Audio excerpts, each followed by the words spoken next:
Assalamualaikum warahmatullahi wabarakatuh. Yang terhormat kepada Ibu Sofi Yunida Putri SEMAK selaku dosen pengampu mata kuliah Akuntansi Keuangan Lanjutan 1 pada kelas F. Kami kelompok J akan menyampaikan materi mengenai bab 9 yaitu Indirect and Mutual Holdings. Namun sebelum itu izinkan kelompok kami untuk memperkenalkan diri terlebih dahulu. Perkenalkan, nama saya Talita Nindya Sutiningtyas dengan NPM akhir 030. Perkenalkan, saya Salsabila Aisyah Widianto Putri dengan MPM akhir 179. Perkenalkan, nama saya Najda Nabiha dengan akhiran NPM 342. Perkenalkan, nama saya Dian Ayu Bintang Lestari dengan akhiran NPM 349. Nah, pada kesempatan kali ini saya akan menjelaskan mengenai indirect holding father son grandson struktur. Nah, jadi ada beberapa masalah utama yang seringkali itu ditemui di dalam situasi penggalian nggak langsung, yaitu penentuan laba dan ekuitas afiliasi berdasarkan metode ekuitas. Jadi setelah kita itu menyesuaikan akun pendapatan dan ekuitas afiliasi ke dasar metode ekuitas, prosedur konsolidasi untuk kepemilikan nggak langsung sama dengan situasi kepemilikan langsung. Namun mekanisme di dalam proses konsolidasi itu bisa menjadi rumit karena detail tambahan yang diperlukan untuk mengkonsolidasikan operasi untuk beberapa entitas. Nah, sekarang kita itu disuruh mengasumsikan bahwa Pop Corporation itu mengakuisisi 80% saham dari Sun Corporation pada 1 Januari 2016. Dan Sun itu mengakuisisi 70% saham Toy Corporation pada 1 Januari 2017. Investasi Pop di Sun maupun investasi Sun di Toy, keduanya itu dilakukan pada nilai wajar yang sama dengan nilai buku. Raca saldo untuk ketiga perusahaan pada 1 Januari 2017 segera setelah Sun mengakuisisi 70% ketinggiannya di Toy adalah sebagai berikut. Nah, ini yang other asset investment in Sun. Nah, lalu juga di situ dicantumkan laba terpisah dari ketiga perusahaan tidak termasuk pendapatan investasi dan dividen untuk tahun 2017 adalah ini, tapi di dalam ribuan. Nah, sekarang lanjut ke equity method of accounting for father son grandson affiliate. Jadi di dalam mencatat pendapatan investasi untuk tahun 2017 berdasarkan metode ekuitas, Sun itu terlebih dahulu menentukan pendapatan investasinya dari Toy sebelum Pop menentukan pendapatan investasinya dari Sun. Nah, Sun Corporation itu akan mencatat investasinya di Toy Corporation untuk tahun 2017 dengan entry berikut. Ini yang di Sun Books. Nah, itu kan cash bertambah di debit sebesar 14.000 dan investment in Toy bertambah di kredit sebesar 14.000. Nah, itu untuk mencatat dividen yang diterima dari Toy. Angka 14.000 itu didapat dari $20.000 dikali 70%. Lalu lanjut ke investment in Toy dan income from Toy itu 28.000 didapat dari $40.000 dikali 70%. Itu untuk mencatat pendapatan dari Toy. Nah, selanjutnya kita membahas entry Pop untuk mencatat investasinya di corporation untuk tahun 2017. Cash in investment in Sun, cashnya di debit 24.000 dan investment in Sun di kredit 24.000. Lalu investment in Sun sebesar 62.400 dan income from Sun sebesar 62.400. Jadi laba bersih Pop untuk tahun 2017 adalah 162.400. Itu dari 100.000 laba terpisah ditambah dengan 62.400 pendapatan dari Sun. Nah, 62.400 itu didapat dari $78.000 dikali 80%. Dan saldo akun investasi di Sun pada 31 Desember 2017 adalah sebesar 238.400. Itu dari $200.000 dari saldo awal ditambah 62.400 dari pendapatan dan dikurangi sama dividen sebesar $24.000. Nah, $24.000 itu didapat dari $30.000 dikali 80%. Jadi bagian pengendali dari laba bersih konsolidasi untuk tahun 2017 adalah $162.400 sama dengan pendapatan metode ekuitas Pop. Selanjutnya mengenai computational approach for consolidated net income. Jadi kan kita sudah menentukan pendapatan Pop dan laba bersih konsolidasi secara mandiri dengan metode alternatif. Jadi perhitungannya itu berdasarkan definisi laba bersih konsolidasi yang ini. pop separate earnings atau laba terpisah pop itu sebesar $100.000, lalu nanti ditambah dengan bagian dari pop atas laba terpisah Son sebesar $50.000 dikali 80% yang menghasilkan $40.000, lalu akan ditambah lagi dengan bagian pop atas laba terpisah dari Toy sebesar $40.000 dikali 80% dikali 70% yang menghasilkan $22.400. Lalu terbitlah hasil laba bersih pop dan bagian pengendali dari laba bersih konsolidasi itu sebesar $162.400. Setelah itu kita menghitung bagian induk dan pengendalian dari laba bersih konsolidasi berdasarkan penyajian laporan laba rugi konsolidasi dengan mengurangi bagian kepentingan pengendali dari gabungan laba terpisah. Nah, yang ini yang hasil akhirnya juga $162.400. Nah, lalu ada pendekatan perhitungan lain menggunakan schedule yang di bawah ini, yang paling bawah sendiri di sebelah kanan. Nah, schedule ini itu seringkali berguna dalam membuat sebuah alokasi untuk afiliasi yang kompleks. Hal ini tuh berlaku ketika terdapat laba antar perusahaan dan ketika metode ekuitas itu tidak digunakan atau diterapkan secara tidak tepat. Jadi schedule yang diilustrasikan di sini ini menunjukkan bagian induk dan pengendalian dari laba bersih konsolidasi serta bagian kepentingan pengendali. Jadi schedule ini itu juga menunjukkan pendapatan investasi dari Toy Corporation sebesar $28.000 dan pendapatan investasi P dari Son Corporation itu sebesar $62.400. Nah, jadi di exhibit 92 yang sudah kita bahas tadi itu mengilustrasikan kertas kerja konsolidasi untuk tahun 2017.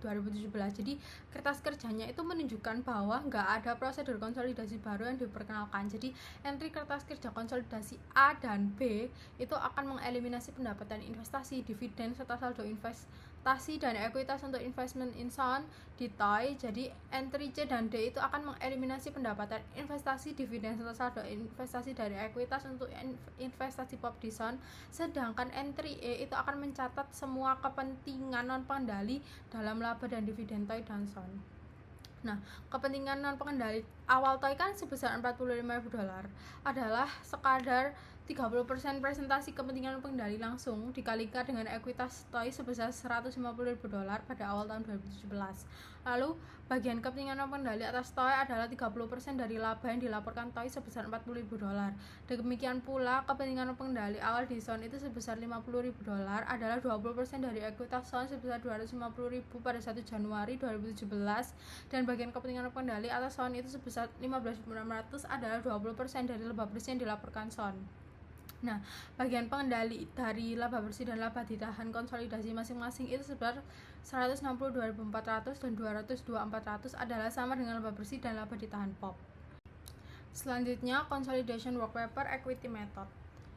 Nah, PET itu kan memiliki corporation.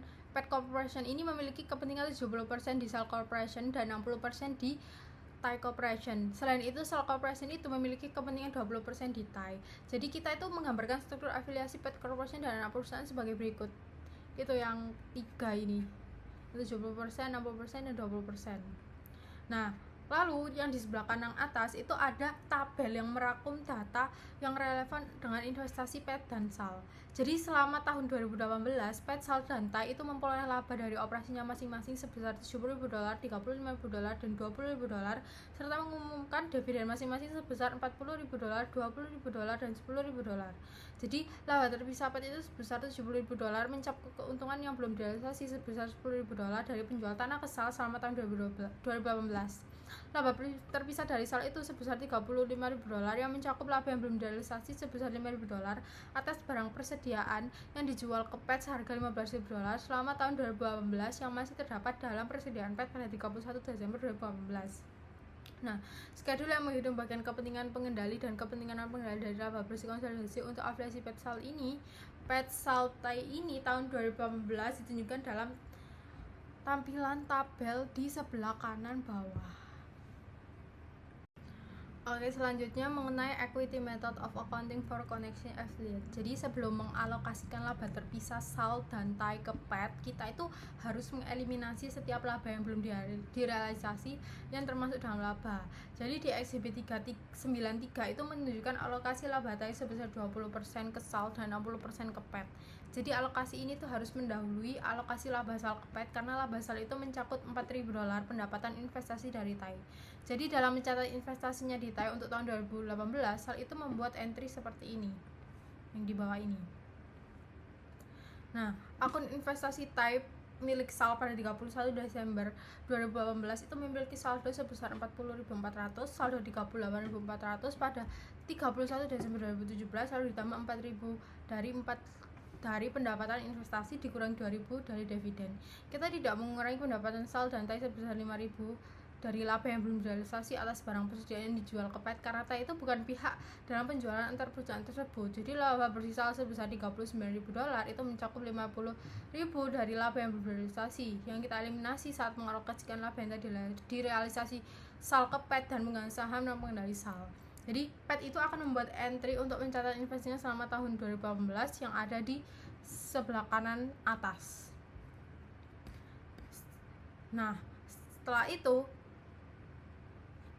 akun investasi pada 31 Desember 2018 akan menunjukkan saldo sebagai berikut yang ada di kanan bawah. Yang hasil akhirnya saldo pada 31 Desember 2018 milik SAL itu sebesar 183.200 dan investasi di TAI itu sebesar 121.200.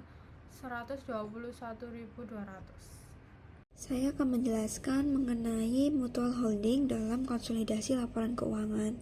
Mutual holding adalah kondisi ketika perusahaan induk dan anak perusahaan itu saling memiliki saham satu sama lain. Misalnya, perusahaan induk memiliki saham anak perusahaan, lalu anak perusahaan juga memiliki saham induknya. Dalam laporan keuangan konsolidasi, grup perusahaan dianggap sebagai satu kesatuan ekonomi. Karena itu, saham induk yang dimiliki oleh anak perusahaan itu tidak boleh dianggap sebagai saham beredar dan harus dieliminasi pada proses konsolidasi. Terdapat dua pendekatan yang digunakan untuk melakukan eliminasi tersebut. Yang pertama itu ada treasury stock approach. Pada metode ini, saham induk yang dimiliki anak perusahaan itu dianggap sebagai treasury stock atau saham treasury group. Akibatnya, nilai saham tersebut akan mengurangi ekuitas pada laporan keuangan konsolidasi. Yang kedua itu ada conventional approach.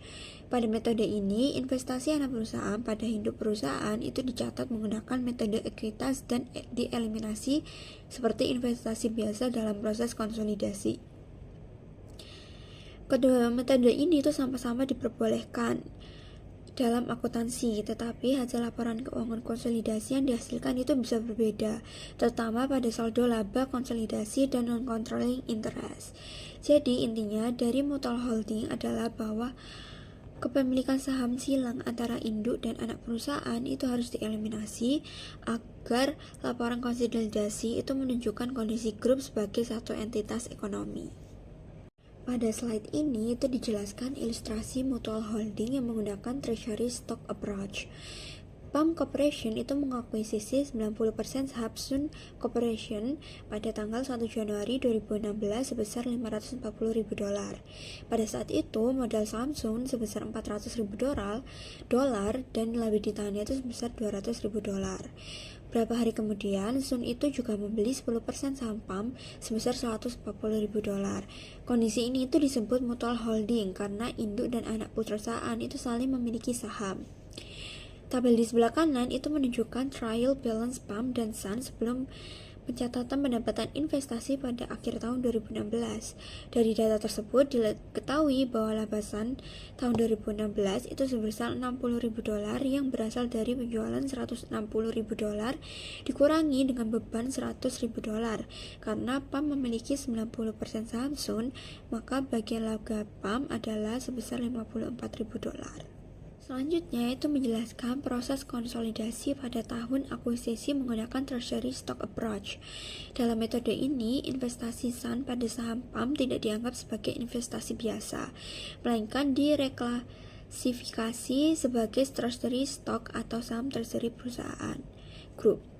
Akibatnya, akun investment in PAM sebesar $140.000 dieliminasi dan dicatat sebagai pengurangan ekuitas pada laporan posisi keuangan konsolidasi. Pada kertas kerja konsolidasi juga terlihat bahwa akun investment in SUN milik PAM dieliminasi terhadap ekuitasan, yaitu modal saham dan laba ditahan SUN. Selain itu, non-controlling interest atau kepentingan non pengendali itu dihitung sebesar 10% dari ekuitas dan laba SUN. Tujuan seluruh eliminasi ini adalah agar laporan keuangan konsolidasi hanya menunjukkan transaksi kepemilikan dengan pihak luar grup. Selanjutnya itu membahas mengenai pendapatan dan dividen pada tahun 2017. PAM memperoleh laba terpisah sebesar $120.000, sedangkan SUN memperoleh laba sebesar $80.000. PAM membagikan dividen sebesar $60.000 dan SUN membagikan dividen sebesar $40.000. Karena SUN memiliki 10% saham PAM, maka SUN menerima dividen sebesar $6.000 dan PAM mencatatnya sebagai dividen income. Sementara itu, PAM mencatat investasi di SUN menggunakan metode ekuitas. PAM menerima 90% dividen SUN, yaitu $36.000, sehingga akun investment in SUN dikurangi sebesar jumlah tersebut. Kemudian, PAM juga mengakui bagian laba dari SUN sebesar $77.400, yaitu 90% dari laba SUN yang telah disesuaikan. Selanjutnya itu menjelaskan bagaimana PAM menghitung pendapatan investasi dan saldo akun investasi pada akhir tahun 2017. Pendapatan investasi PAM dari SUN itu sebesar $71.400 diperoleh dari pendapatan investasi $77.400 dikurangi dengan penyelesaian dividen sebesar $6.000. Sedangkan kenaikan akun investment in SUN selama 2017 adalah sebesar $41.400.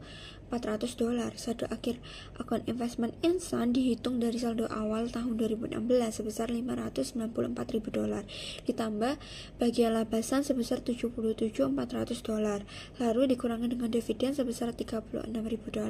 Hasil akhirnya adalah saldo investasi sebesar $635.400 pada tanggal 31 Desember 2017. Nilai ini itu juga sama dengan 90% ekuitasan pada akhir tahun 2017. Ya, itu dijelaskan jurnal eliminasi dan penyesuaian konsolidasi. Dalam entry A, perusahaan itu mengeliminasi pendapatan investasi PAM dari SUN sebesar $71.400 dan juga dividen income SUN dari PAM sebesar $6.000. Penyesuaian ini itu diperlukan agar tidak terjadi pengakuan pada ganda atas transaksi internal dalam grup. Selain itu, walaupun PAM itu membayar dividen sebesar $60.000 selama tahun 2017, sebenarnya hanya $54.000 yang dibayarkan pada pemegang saham luar. Hal ini tuh karena $6.000 diterima kembali oleh SUN sebagai pemilik 10% saham PAM. Oleh sebab itu, dalam laporan konsolidasi hanya dividen kepada pihak luar yang ditampilkan, sedangkan transaksi internal dieliminasi. Pada neraca konsolidasi juga tetap ditunjukkan pengurangan ekuitas sebesar $140.000 yang berasal dari treasury stock. Selanjutnya, pada slide ini menjelaskan mengenai conventional approach dalam kasus parent stock held by subsidiary, yaitu ketika anak perusahaan mempunyai saham induk perusahaan. Di contoh ini, SUN sebagai anak perusahaan itu membeli 10% saham PAM sebagai induk perusahaan, dan di dalam laporan konsolidasi transaksi ini tidak dianggap sebagai investasi biasa karena PAM dan SUN ini dipandang sebagai satu kesatuan, sehingga perusahaan itu tidak boleh mencatat investasi atas sahamnya sendiri. Lalu pada pendekatan ini, pembelian 10% saham PAM oleh SUN itu dianggap sebagai constructive retirement atau dibuat seolah saham tersebut itu ditarik kembali, yang akibatnya bagian 10% dari ekuitas PAM itu harus dieliminasi dari laporan konsolidasi. Di tabel ada terlihat bahwa kapital stok PAM awalnya sebesar 1.000. Lalu karena 10% dianggap ditarik kembali, maka yang ditampilkan dalam konsolidasi itu hanya 90%, yaitu 900. Lalu retained earning PAM yang awalnya sebesar 400, kemudian yang ditampilkan itu hanya 90%, yaitu 360. Jadi total stockholder equity yang awalnya 1.400 itu menjadi 1.260 di dalam laporan konsolidasi. Lalu jurnal di bagian kanan ini menunjukkan pencatatan atas constructive retirement, yang mana capital stock dikurangi sebesar 100.000 dan retained earnings dikurangi sebesar 40.000. Lalu investment insan dikredit sebesar 140.000.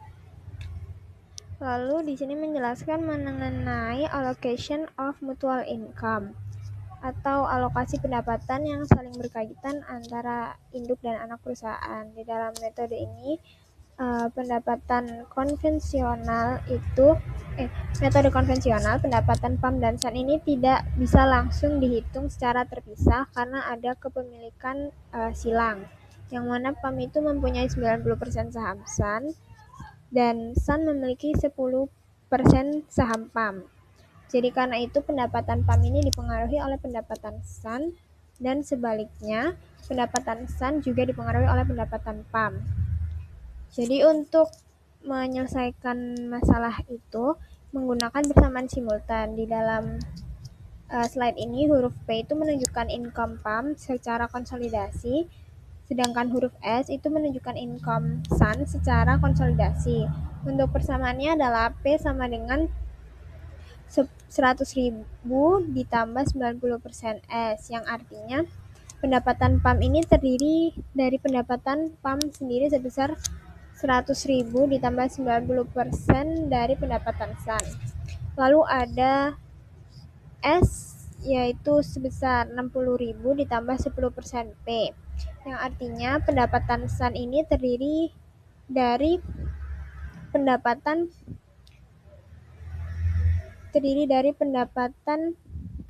SAN sendiri yang sebesar 60.000 ditambah 10% dari pendapatan PAM. Lalu setelah adanya substitusi diperoleh hasil pendapatan PAM secara konsolidasi itu 169.231 dan pendapatan SAN secara konsolidasi itu adalah 76.923. Tapi angka itu belum menjadi pendapatan akhir karena masih mengandung mutual income, yaitu pendapatan yang saling dihitung antara PAM dan SAN. Jadi karena itu harus dialokasikan lagi. Untuk alokasinya ini ada pendapatan PAM berdasarkan equity basis yang dihitung sebesar 90% dikali 169.231 yang hasilnya sebesar 152.308, dan sedangkan bagian kepentingan dan pengendali atau NCI dihitung sebesar 10% dikali 76.923, jadi hasilnya 7.692. Lalu jika angka itu tadi dijumlahkan, maka total consolidated net income itu dari 152.308 ditambah dengan 7.692 yang hasilnya sebesar 160.000.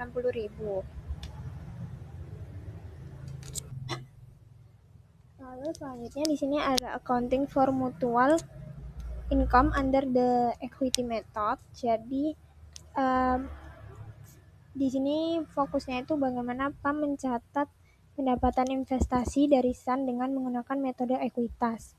Di sini PAM mencatat pendapatan dari investasi di SAN itu sebesar 52.308, yang angka ini bukan langsung diambil dari pendapatan SAN, tapi sudah diperhitungkan adanya hubungan kepemilikan silang antara PAM dan SAN. Seperti yang sudah dijelaskan sebelumnya, PAM punya 90% saham SAN, sedangkan SAN punya 10% saham PAM, karena itu pendapatan keduanya itu saling mempengaruhi. Lalu untuk jurnal yang dicatat oleh PAM adalah debit investment in SAN sebesar 52.308 dan kredit di itu income from SAN sebesar 52.308, yang artinya investasi PAM pada SAN ini bertambah karena PAM mengakui bagian pendapatan dari Sun. Kemudian untuk menghitung 52.308 ini didapat dari 90% dari income Sun secara konsolidasi, yaitu 90% dikali dengan 76.923 yang hasilnya 69.231. Terus karena belum final, jadi harus dikurangi dengan bagian Sun atas pendapatan PAM, yaitu 10% dikali 169.231 yang hasilnya 16.923. Jadi income from Sun yang benar itu 69.231 dikurangi dengan 16.923 yang hasilnya 52.308. Terus selain cara itu tadi ada juga perhitungan alternatif, yaitu caranya untuk mengurangi PAM's net income of equity basis dengan PAM separate earnings. Jadi 152.308 dikurangi dengan 100.000 dan hasilnya sama, yaitu 52.308. Tapi untuk Sun perlakuannya itu beda. Sun itu mencatat investasi pada PAM menggunakan cost basis karena kepemilikannya itu cuma 10%. Lalu PAM juga tidak membagikan dividen selama tahun 2016. Jadi Sun tidak mencatat pendapatan investasi dari PAM dan nilai investasi tetap sebesar biaya perolehan awal, yaitu sebesar 140.000. Jadi PAM mengakui income from Sun sebesar 52.308 dengan metode ekuitas, sedangkan Sun tidak mengakui income dari PAM karena hanya menggunakan cost basis dan tidak menerima dividen. Selanjutnya di sini ada consolidation under the equity method, yaitu gimana proses konsolidasi PAM dan Sun jika menggunakan pendekatan konvensional. Di worksheet exhibit 97 ini ada worksheet konsolidasi PAM Corporation dan Sun Corporation tahun 2016. Yang intinya adalah dalam laporan konsolidasi ini akun-akun yang berasal dari transaksi antar perusahaan itu harus dieliminasi. Jadi investasi PAM pada Sun, lalu investasi Sun pada PAM, dan pendapatan investasi tidak dibiarkan muncul karena PAM dan Sun dianggap sebagai satu kesatuan. Di dalam worksheet ini akun investment in PAM milik PAM itu tercatat sebesar 452.308 yang angkanya berasal dari investasi awal PAM pada Sun sebesar 542.000, lalu ditambah dengan income from Sun sebesar 52.308, lalu dikurang dengan 140.000 karena ada constructive retirement atas saham PAM yang dimiliki oleh Sun. Jadi untuk perhitungannya itu 542.000 ditambah 52.308 dikurangi dengan 140.000 yang hasilnya 452.308. Lalu selanjutnya di bagian eliminasi worksheet ada beberapa entry. Yang pertama, entry A digunakan untuk menghapus investment di PAM sebesar 140.000. Lalu di entry B menghapus investment income sebesar 52.308 dan di entry C menghapus ekuitas Sun dan mencatat NCI awal sebesar 60.000 dan di entry D mencatat bagian laba NCI yang sebesar 7.692. Lalu selanjutnya di sini ada consolidation in subsequent years, yaitu proses konsolidasi pada tahun setelah akuisisi, dan di contoh ini adalah tahun 2017. Di tahun 2017 PAM dan Sun masih memiliki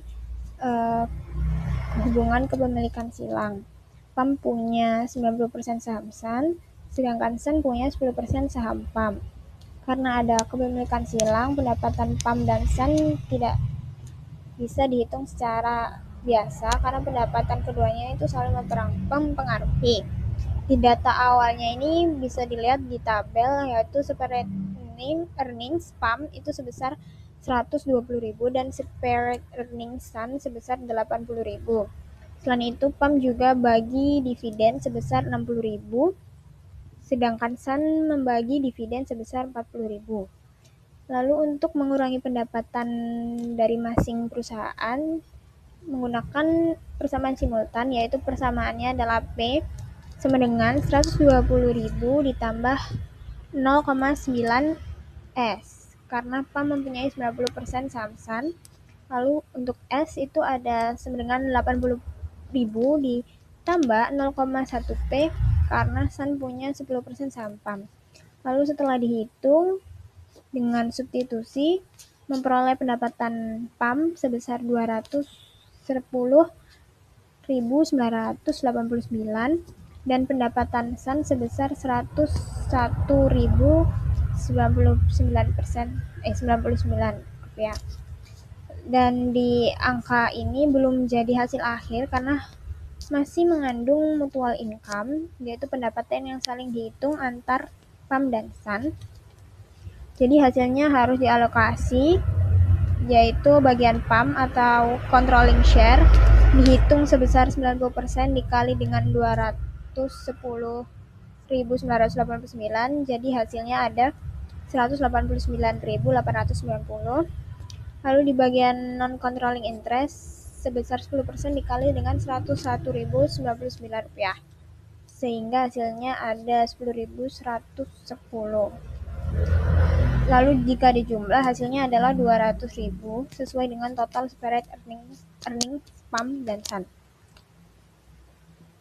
Lalu selanjutnya di sini ada investment in Sun per 31 Desember 2017 yang saldo akhirnya itu sebesar 492.198 yang berasal dari saldo awal sebesar 452.308 ditambah dengan investment income sebesar 69.890 ditambah dividen PAM yang diterima Sun sebesar 6.000 lalu dikurangi dengan dividen Sun dari Sun sebesar 36.000. Lalu ada juga di bawahnya dijelaskan mengenai kenaikan net aset karena masih ada kepemilikan silang. Untuk perhitungannya itu juga menggunakan persamaan simultan. Jadi dari perhitungan itu diperoleh kenaikan net aset PAM sebesar 320.220 dan Sun sebesar 138.022 rupiah. Lalu setelah dialokasi, kenaikan retainer earnings konsolidasi jadi 288.198, sedangkan kenaikan di bagian non controlling interest sebesar 13.890.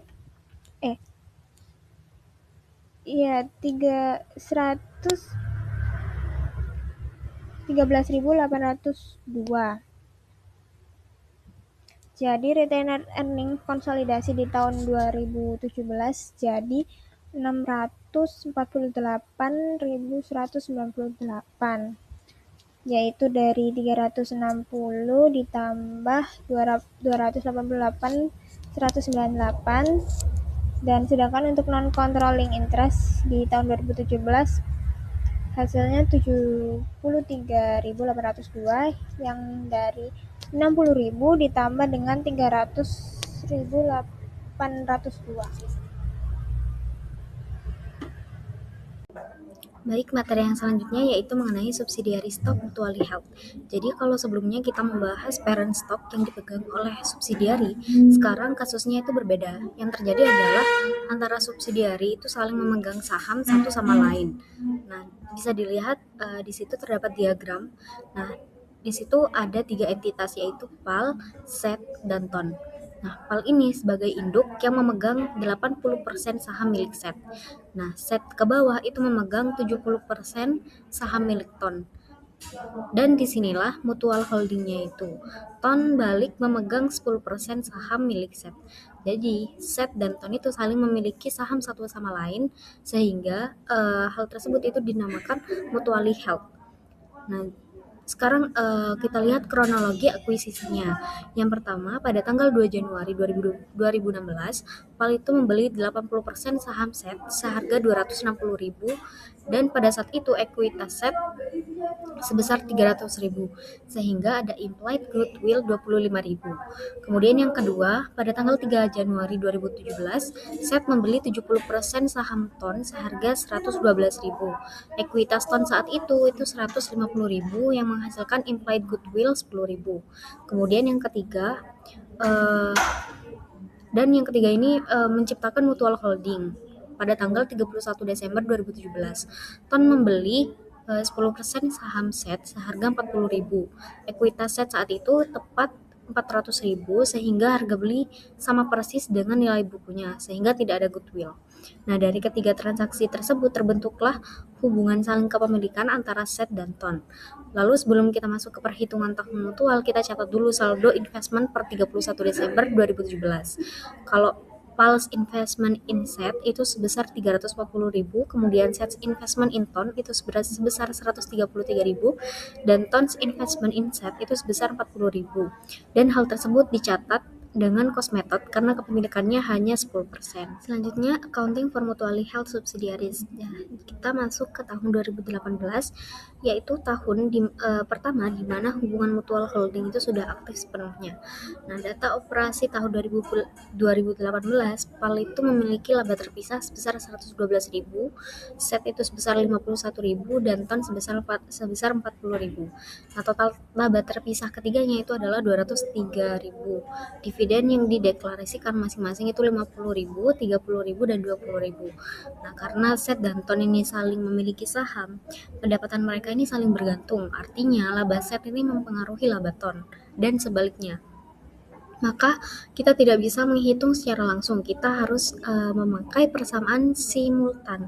Nah, kalau didefinisikan, P itu adalah laba PAL secara konsolidasi, kemudian S itu adalah laba SET secara konsolidasi, dan U itu adalah laba TON secara konsolidasi. Maka persamaannya P sama dengan 112.000 plus 0,8 S, kemudian S ini sama dengan 51.000 plus 0,7 U, dan U ini sama dengan 40.000 plus 0,1 S. Cara menyelesaikannya, kita substitusi U dulu ke dalam persamaan S terlebih dahulu. Nah, S sama dengan 51.000 ditambah 0,7 dikali 40.000 ditambah 0,1 S. Kemudian 51.000 ditambah 28.000 ditambah 0,7 S. Kemudian 0,93 S itu sama dengan 79.000, yang mana artinya S itu sama dengan 84.946. Kemudian lanjut menghitung milik U. U sama dengan 40.000 ditambah 0,1 dikali 48.946 sama dengan 48.495. Kemudian terakhir menghitung yang P. P itu sama dengan 112.000 ditambah 0,8 dikali 84.946 sama dengan 179.957. Nah, setelah dapat nilai P, S, dan U, kita alokasikan ke controlling dan non-controlling interest. Controlling share-nya itu sama dengan P sama dengan 179.957. Hal itu adalah laba bersihnya PAL, kemudian NCI-nya SET itu 10% dikali S sama dengan 10% dikali 84.946, hasilnya 8495. Kemudian NCI-nya TON itu 30% dikali dengan U sama dengan 30% dikali 48.495 sama dengan 14.548. Totalnya adalah 179.957 ditambah 84.95 ditambah 14.548, itu hasilnya 203.000. Kemudian yang terakhir kita menghitung saldo masing-masing investment account per 31 Desember 2018. Nah, perlu diingat bahwa PAL dan SET ini mencatat investasinya dengan equity method, sedangkan TON menggunakan cost method untuk investasinya di SET. Nah, kita mulai dari PAL's investment in SET. Saldo awalnya itu sebesar 340.000, kemudian ditambah dengan investment income, yaitu 84.946 dikali dengan 80% sama dengan 67.957. Kemudian dikurangi oleh dividen yang diterima 30.000 dikali 80% yaitu 24.000, kemudian saldo akhirnya itu 383.957. Kemudian miliknya set investment Inton, saldo awalnya itu 133.000 ditambah investment income-nya 48495 dikali dengan 70%, hasilnya 33.946. Kemudian dikurangi dividen yang diterima 20.000 dikali 70% sama dengan 14.000, sehingga saldo akhirnya 152.946. Kemudian Tons investment inset itu saldo awalnya itu 40.000. Nah, karena Ton memakai cost method, saldo investasinya itu tidak berubah. Yang dicatat Ton hanya dividen income sebesar 10% dikali dengan 30.000 sama dengan 3.000, dan itu pun akan dieliminasi saat konsolidasi, sehingga saldonya tetap 40.000. Nah, mengapa Ton itu memakai cost method? Karena kepemilikannya di set itu hanya 10%, dan meskipun secara teori equity method bisa digunakan, dalam konteks ini itu diasumsikan cost method yang dipakai itu investasi minoritas seperti ini. Nah, jadi bisa disimpulkan ketika subsidiari saling memiliki saham, kuncinya itu ada di dua hal, yaitu yang pertama menggunakan persamaan simultan untuk menghitung alokasi laba, dan kedua perhatikan metode pencatatan masing-masing investasi, apakah equity method atau cost method, karena hal itu menentukan bagaimana saldo investment account itu bergerak dari tahun ke tahun. Sekian materi yang bisa kelompok kami sampaikan, kurang lebihnya mohon maaf. Terima kasih. Wassalamualaikum warahmatullahi wabarakatuh.